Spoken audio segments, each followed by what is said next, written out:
came close to losing his leg to cancer. Now he is taking on a mammoth cycling challenge to raise money for the charity that helped him find a donor for the stem cell transplant treatment that saved him. Rian Harvey, who's 23 from Poundbury in Dorset, is leading a team of 10 cyclists across 320 miles in aid of the Anthony Nolan Blood Cancer Charity. Ryan joins me now, I think and hope. Hello, Ryan. Right? Suitably attired. No one would guess you were a cyclist. We're still on the road. We've got 24 miles left today. So, you're still on a long hog. Oh, you're still en route.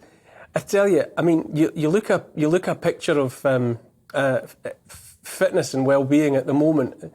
Just take us back to what age were you when you were diagnosed with your cancer? Yeah, so when I was first diagnosed, I had it twice. And when I was first diagnosed, I was 14 years old. So I had been feeling unwell like most of the summer holidays, and I ended up in A&E with what was a sore leg. And that then materialised into an infection which was within my hamstring, which is also where I unfortunately almost lost my leg, and I was fortunate to keep it. But in the finding of that infection, they also found that I had leukemia within my bloodstream as well. Oh. And it sort of all kicked off from there. And so what happened next? How did the Anthony Nolan charity enter your life? So at that point when I was diagnosed, I went through like a week of where I was sort of hit and miss whether I was going to make it or not. And then I had 6 months of chemotherapy, and I was like confirmed in remission. And unfortunately, a year of remission was kind of like my cap, and I relapsed after a year. And at that point, because of the cancer that I had, the best chance, or the only chance of me surviving at that point, and I was 15 when I'd relapsed, was to have a stem cell transplant.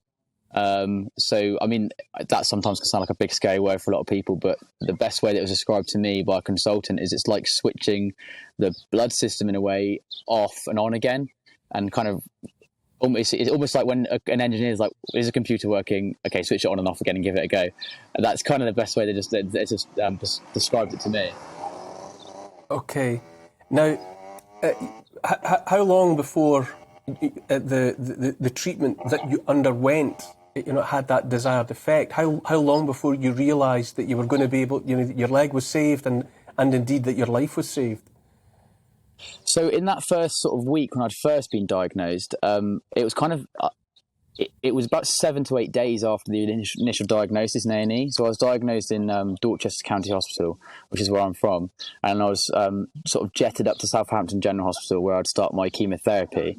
And then I underwent an operation, and the surgeons went in kind of blindfolded. They didn't really know what they're looking for.